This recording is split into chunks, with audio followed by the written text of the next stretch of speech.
1963 was an unbelievable year. President John F. Kennedy felt the pain of protest. He had a vision. If women, plain everyday citizens, if students can get out there, then the lawyers can do something, the legal community can do something. And out of that effort, it was the birth of the Lawyers Committee.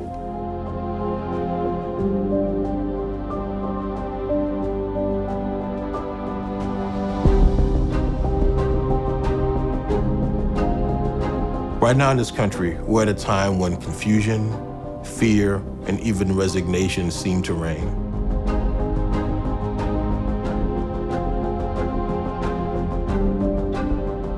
We're no longer in a situation where people can assume that the democracy that we have, the rule of law, that the civil rights protections we've fought for years are going to be in place for the next decade. This is a time when we all have to ask ourselves, who are we going to be in this moment? At the Lawyers Committee, that answer is clear. We will be the defenders. We will be the frontline litigators. The staff of the Lawyers Committee is extraordinary. They're just that passionate and they're just that committed. The marshaling of the private bar and the sort of constellation of resources that are being brought to bear in a space that you typically don't see in the social justice and civil rights arena. First item that President Trump is signing is the rescission of 78 Biden-era executive actions. We got word that our grants would be canceled if found to be in conflict with DEI orders. To be told that women are taking jobs away from more qualified men, it was infuriating. To have the Lawyers Committee in our corner fighting this fight with us, it means everything.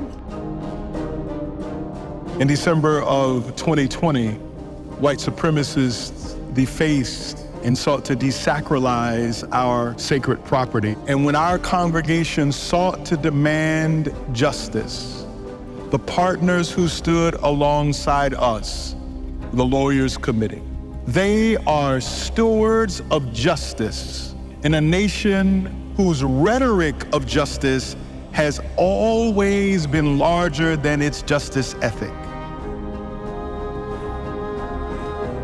We are challenging a law in Arkansas, the Lawrence Act, that outlaws the teaching of critical race theory. Telling a group of people that your history has no educational value, that was unacceptable to me. That is what the case is about. In Mississippi, the Lawyers Committee worked with the state NAACP and local community members to challenge redistricting maps that were racially gerrymandered. We sued the state for its legislative redistricting process, and we secured a victory where they had to create 3 new majority Black legislative districts. We had individuals who were alive before the Voting Rights Act testify about their lived experience and how what the state was doing was reminiscent of all those past and prior practices. And just that, getting a court to stop and take notice, making the state stop and listen, is a big win for Mississippi. We feel like we've got the best representation, but also fine human beings who share our vision of what the world should be.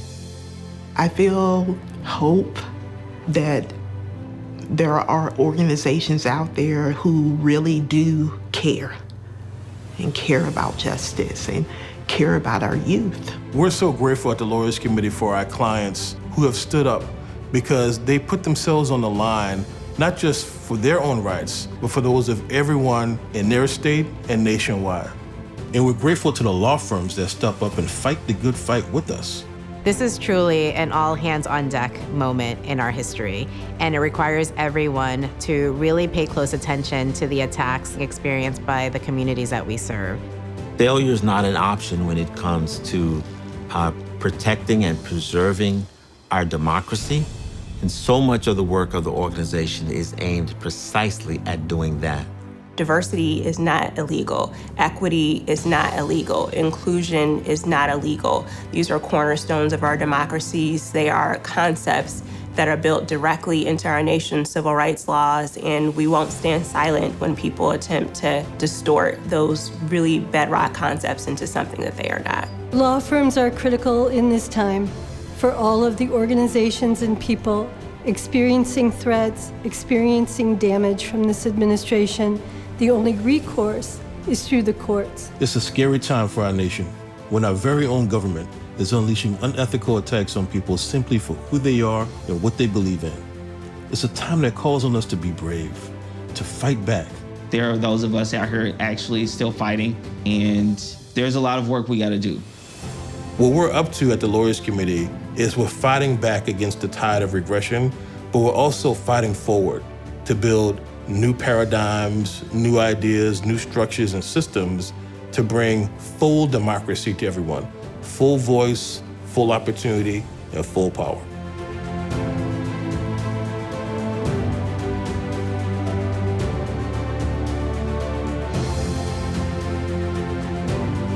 Now more than ever, we need your support. Join the fight. Support the Lawyers Committee now.